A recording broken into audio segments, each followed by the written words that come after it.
Salam benim dostlarım, siz izleyicilerim. Bugün sizle bir yerde oyuncak motordan ventilator hazırlayacağız. Böyle bir motor lazımdı. Bir tane kapak. Bir tane de neydi bu? Adını bilmiyorum. Her neyse. Bir tane böyle bir kaptı net böyle bir şey. 2 tane batarya, bir tane de clay. Bir de 3 tane pervane düzeltmek lazımdı. Butulkadan, sade butulkadan. Videoya başlamadan önce ben bunu yapıştırmıştım. Bir de bunu buraya bağlamıştım videonu başlatmadan önce. Yani bilin ki bunu evvelden bağlamışım. Kliğimizi salırıq toka. Isinsin bu biraz. Burada bataryalar mütləq elə olması vacib değil. Belə balaca bataryalar da işe yarayır. Dostlar, təcili bir işim çıktı. Ona göre pauza koymadım. Dedim yolu çekim hem de biraz söhbət elək. Sonra mövzumuza geri qayıdarıq. Deməli dostlar, mən kanalımı ancaq nəsə hazırlamaq üçün açmamışam. Yəni gözəl videolar qarşınıza çıxacaq inşallah. Yəni ancaq nəsə hazırlayıb durmayacaq. Gözəl videolar gələcək. Yavaş.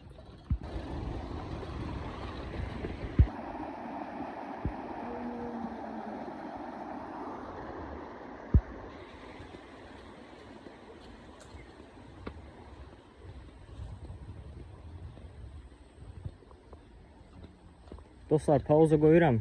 Bir de ventilator düzelden videoda görüşərik. Videoda görüşərik deyəndə yani bir de videonu ventilator düzeltmeye başlayanda açasıyam.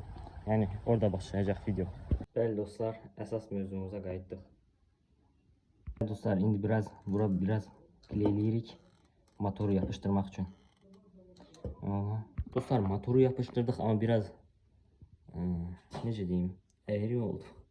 Neyse, heç nə olmaz.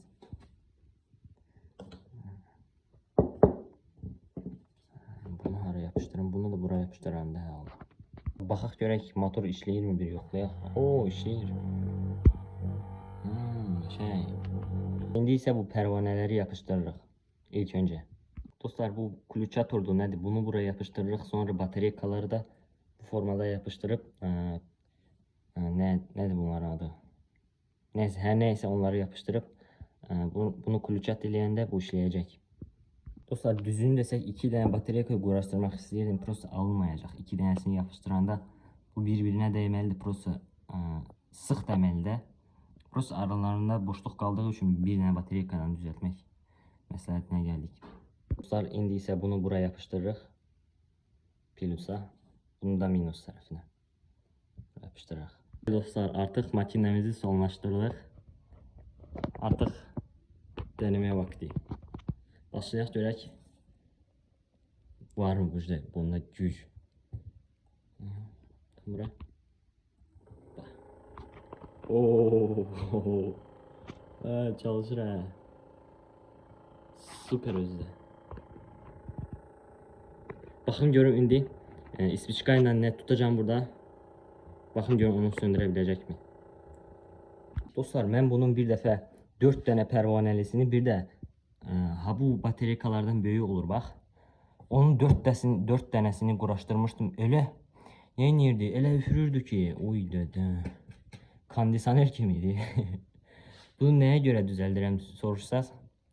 Nə bilim, elə-belə də video çəkmək üçün.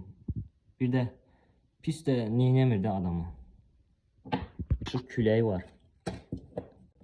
Yayda düzəltsəz yaxşı olur. Qışda neyinirsiniz ki, düzəldib. Eğer değerli aziz izleyiciler, baxaq görək söndürə biləcək mi? Ay, ne oldu ki buna? Söndürdü. Şimdi baxın görün bu plyonka nədir? Buna tepkisi ne olacak? Bu biraz ağır diye.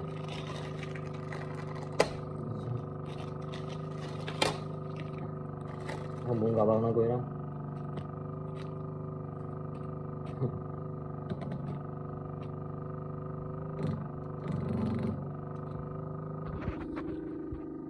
Dostlar fikrimi değiştirdim son anda.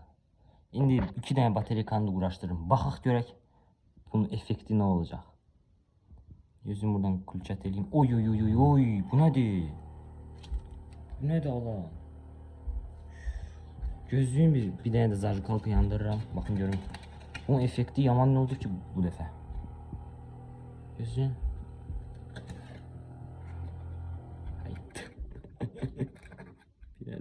Ay, neyse. Dostlar hemen kimi telefonu bura koyup bir de yıkılıyorum ama bura biraz değmiş ipti nedir? Batarya biraz değmiş. Ona göre gücü kullanmış. Gözüm de